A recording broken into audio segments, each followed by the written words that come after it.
नमस्कार। हमारे संस्कृत ज्ञान सागर के भाग 1 के चैप्टर 10 कर्म कारक द्वितीया विभक्ति के इस नए वीडियो में आप सभी दर्शकों का फिर से एक बार स्वागत है। आज हम लोग द्वितीया विभक्ति, संस्कृत में द्वितीया विभक्ति जिसे कहते हैं, और हिंदी में हम कारक जिसे हम कहते हैं, कारकों के विषय में जो पढ़ते हैं, यहाँ पर उसी के कर्म कारक के विषय में हम जानेंगे। चूँकि संस्कृत में कर्म कारक कर्ता के बाद हमारा आता है और संस्कृत में इसे संख्या के रूप में द्वितीया, यानी कर्ता को हम प्रथमा के रूप में जानते हैं, प्रथमा विभक्ति, और कर्म कारक को हमारे संस्कृत में द्वितीया विभक्ति का स्थान दिया गया है। तो आज हम लोग इसी कर्म कारक के विषय में जान लेंगे। पुस्तक में यहाँ पर दिया हुआ है, मैं उसे ही पढ़ करके आप लोग को बताऊंगी। जिस पर क्रिया का प्रभाव पड़े उसे कर्म कारक कहते हैं, अर्थात कर्ता जो काम करता है उसका फल जिस पर पड़ता है वह कर्म कारक कहलाता है। कर्ता यानी जो काम करने वाला व्यक्ति है। तो जो करने वाला व्यक्ति है, जो काम कर रहा है, जो कार्य वो कर रहा है, उस कार्य का जो फल जिस पर पड़ता है वह कर्म कारक कहलाता है। कर्म कारक में द्वितीया विभक्ति का प्रयोग होता है और कर्म कारक का चिन्ह को के रूप में लगता है। जैसे यहाँ पर हम कह सकते हैं कि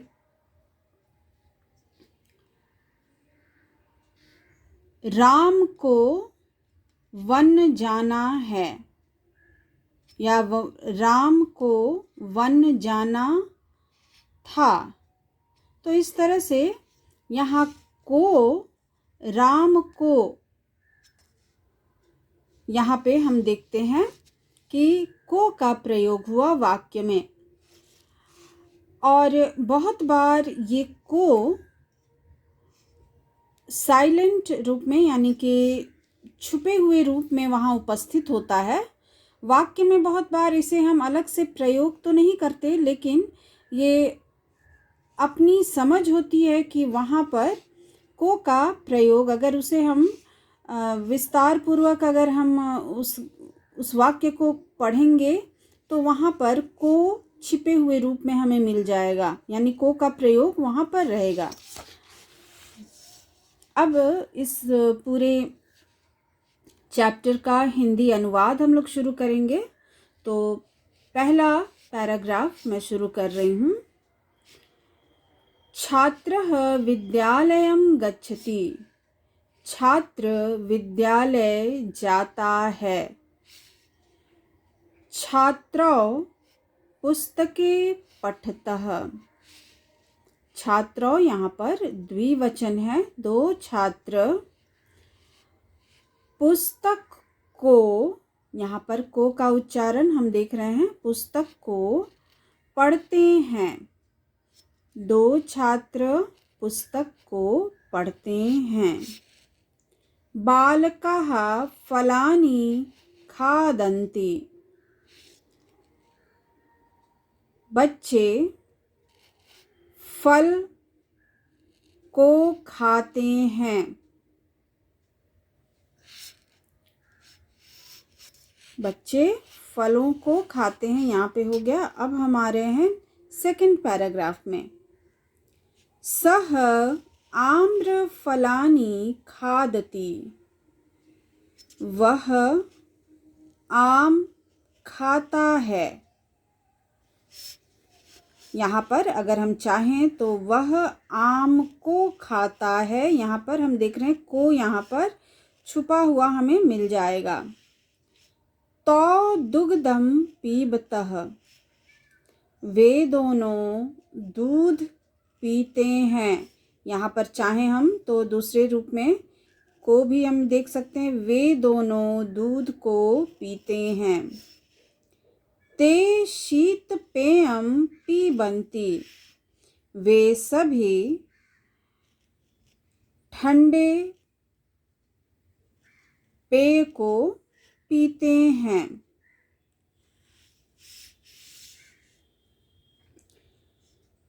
थर्ड पैराग्राफ हमारा, माता स्वपुत्रान् पाठयति, माता अपने पुत्र को पढ़ाती है। महिला भोजनम पचति, महिला भोजन को पकाती है। बालिकाः पाठं पठन्ति, लड़कियां पाठ को पढ़ती हैं। त्वं देवालयं गच्छसि, तुम मंदिर जाते हो। युवाम ईश्वरम नमथ,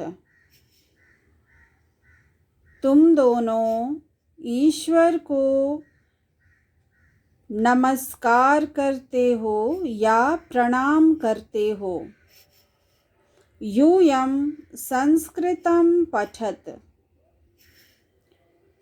तुम सभी संस्कृत को पढ़ते हो।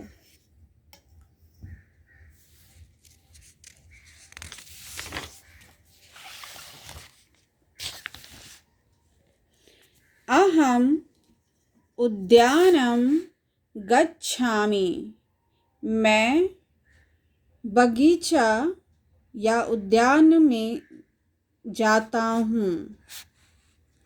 आवाम भोजनम कुर्वः, हम दोनों भोजन करते हैं।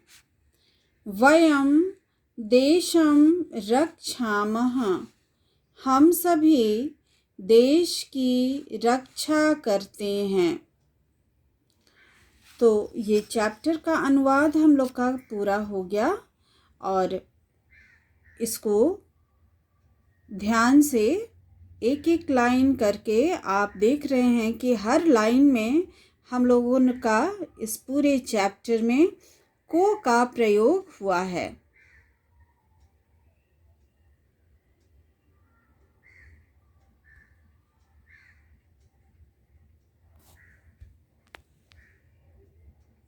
आगे हम चैप्टर के एक्सरसाइजेस को भी देख लेंगे। कहा जा रहा है यहाँ कि एक पद में उत्तर दीजिए, यानी एक शब्द हमें लिखना है उत्तर में। तो यहाँ हम लोग फर्स्ट वाला क्वेश्चन, छात्रः कुत्र गच्छति, यहाँ ऑप्शंस दिया हुआ है तो हम यहाँ से सही वाला चुन लेंगे ऑप्शन। छात्रः विद्यालयं गच्छति। तौ किं पीबतः, तो तौ दुग्धम पीबतः। ग में हम देख रहे हैं महिला किं पचति, महिला भोजनम पचति। घ में हमारा प्रश्न दे रहा है बालिकाः किं पठन्ति, तो बालिकाः पाठं पठन्ति। अंग में त्वं कुत्र गच्छसि, त्वं विद्यालयं गच्छसि। तो ये हमारा फर्स्ट वाला क्वेश्चन जो कहा जा रहा है कि एक शब्द में उत्तर देना है। आप एक वाक्य में इसे लिख करके बना सकते हैं। अब इसमें हम लोग आएंगे सेकंड क्वेश्चन में। कहा जा रहा है कि सही वाला शब्द जो कर्म कारक कर्म पद जो है उससे चुन करके और यहाँ हमें रिक्त स्थान में भरना है। तो फर्स्ट है अहम डैश जिघ्रामि, तो यहाँ पुष्पम हो जाएगा, अहम पुष्पम जिघ्रामि। ख में माता डैश पचति, तो माता भोजनं पचति। बालकः डैश पीबति, बालकः जलं पीबति। छात्राः डैश नमन्ति, तो छात्राः गुरुं नमन्ति। भक्ताः डैश गच्छन्ति, भक्ताः देवालयं गच्छन्ति। च में है अध्यापकः डैश पाठयति, अध्यापकः पाठं पाठयति। छ में महिला डैश गच्छन्ति, महिलाः उद्यानं गच्छन्ति। तो ये हमारा सेकंड वाला का हो गया। अब हम थर्ड में आएंगे। यहाँ कहा जा रहा है कि कर्म वाले शब्द को वाक्य में से अलग करके लिखना है हमें। तो यहाँ हम देखेंगे सह आम्रानी खादति, तो यहाँ आम्रानी खादति, आम को खाता है, तो यहाँ पर को यहाँ पर लग रहा है, इसीलिए आम्रानी कर्म कारक हो गया, यहाँ हमने लिख दिया। स्वपुत्रान माता पाठयति, तो अपने पुत्र को, यहाँ स्वपुत्रान माता, अपने पुत्र को माता पढ़ाती है। तो यहाँ स्वपुत्रान यानी अपने पुत्र को, यहाँ पर को लगा हुआ है कर्म कारक, तो स्वपुत्रान यहाँ पर हम अलग कर लेंगे। ग में है छात्राः पाठान पठन्ति, तो यहाँ छात्रा यानी छात्राएं पाठ को पढ़ती हैं। तो यहाँ पाठान, पाठ को, यहाँ पर को आ रहा है यानी कर्म कारक है हमारा, तो ये पाठान यहाँ अलग हो जाएगा। घ में है अहम दुग्धम पीबामि, दुग्धम मैं दूध को पीता हूँ या पीती हूँ, तो यहाँ पर दूध को, दूध में आ रहा है दूध को, तो यहाँ दुग्धम हम अलग कर देंगे। सह धनम इच्छति, वह धन को इच्छा करता है, तो यहाँ पे धन को यहाँ पर धनम हम अलग करेंगे। अब नेक्स्ट में हम देख लेंगे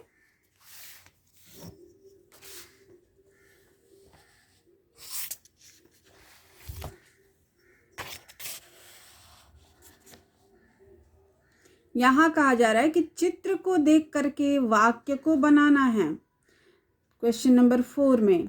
तो यहाँ छात्राः नमन्ति या छात्राः, यहाँ गुरुवे हम लोग लिख सकते हैं, गुरुवे नमन्ति। मैं यहाँ लिख दे रही हूँ छात्राः गुरुवे नमन्ति, गुरु को प्रणाम करते। बालकौ पुस्तकं पठतः, उसके बाद सैनिकौ देशं रक्षतः, सः दुग्धं पीबतः, पीबति।